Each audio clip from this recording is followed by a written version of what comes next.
Welcome back to FasTrax Cars. I'm Kevin Matlo, and I've got Dennis here with an absolutely unbelievable custom 1991 IROC Z Camaro. Dennis, welcome to my show. Thank you very much. Before we go too far, though, I just want to mention I'm at the Ben Stelter Foundation Show and Shine. We're raising money for the Ben Stelter Foundation. Ben is a local hero. He suffered so much needlessly with cancer, and he went through it with a smile on his face all the time. The links are in my description. Please go down there, check it out. Give whatever you can. It's a fantastic association. It's for a great cause. Anything you can afford would help a lot. So please donate what you can. All right, back to your car. Awesome. Tell me a little about your car, Dennis. It's a 1991 Z28 Camaro. Nothing original about it. Has an engine out of a 1995, transmission out of a 93. It's been converted to a 6-speed manual. Yep. The rear end is out of a 2000 Trans Am. I changed the console from a 2002 Trans Am so I could get cup holders. Yeah, not too much to say. It's just really a Frankenstein car. It's probably, other than the custom paint, pretty normal. An inch away from being blocks on my lawn. So. Yeah, well, it looks fantastic. IROC's always been a very, very sought after car. I love them. Just gotta let your hair back, play the Def Leppard, and let her go. 100%. It's gotta be. Let's start. You touched on a bit of everything. Let's go through piece by piece. The engine, what engine's in here now? So it's out of a 95 Camaro. I bought it kind of like a marketplace type thing. And some backyard mechanic had rebuilt it. That's basically all it is, a Frankenstein job to get it in here. Yeah, to put in control system. I did my own Frankenstein wiring, which is still yet to be complete. Yeah. There's some shredded wiring in there, which is really good for it. It's really reliable. But yeah, so yeah, I did that. And then I converted it from an automatic to a 5-speed at that time. And then since then, I've put in the 6-speed out of a 93 Firebird. That's kind of a job and a half in its own there. Yeah. So I was learning all this off the internet and just, my Haynes manual and all that.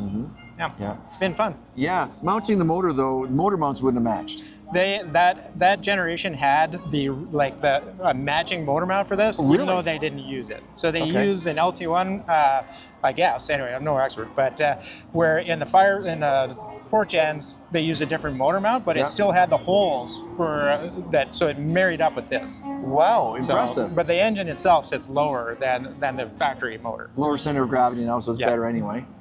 Except for it likes to hit things on the highway. Yes. Oh yeah. This thing decided to have an oil change on the side of the road the other day, thanks to that. So. Oh my God, seriously? Yes. Wow. Yeah. It's always a work in progress. Absolutely, absolutely. What's the exhaust on this? I did a catback MagnaFlow exhaust. Excellent.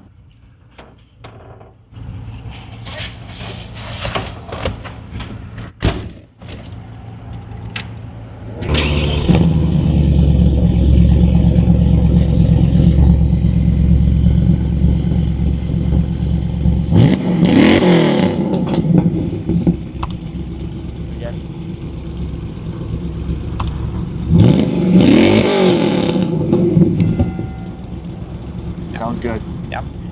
Make some noise. Yeah. Excellent. That's fantastic. Yeah. And the suspension? Suspension's all, yeah.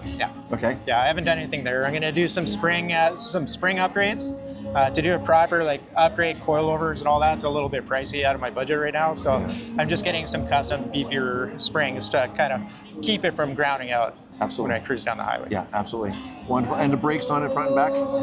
Yeah, so just, these are disc on the front. The back was a drum brake system, but I changed it to that 2000 Trans Am rear disc configuration. So yeah, now it's four-wheel disc brakes. Disc brakes, so they handle Yeah, not so bad, not so bad. Yeah. But I'm still running the drum master cylinder and proportioning valve, so it's good enough. But I wouldn't call it amazing. It's one of those upgrades I plan to do eventually. Going to be happening, yeah. It's been sitting in my garage for a couple of years now. Like they always Things tend to sit there for a while, right? They do. That's part of being a project car. Absolutely. Part of being a project car. It's, This everybody will who never watches, be done. It's always work in progress. Absolutely. Watch the channel. I talk to so many people with so many different variants of cars from the 1920s up, and everybody says the same thing. It's never really done. It's not done. It won't be done. I'll probably die, and my kids will do it. So. Yeah, continue it on. Yeah, carry it on. Absolutely. And what's the interior like in this?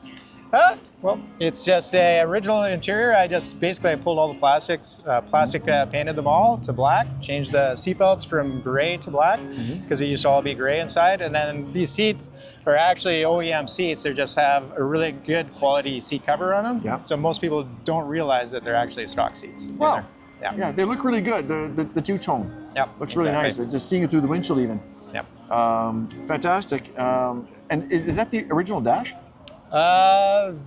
Yes. Wow. I can't remember actually if I changed it. I think it is the original one. That's amazing.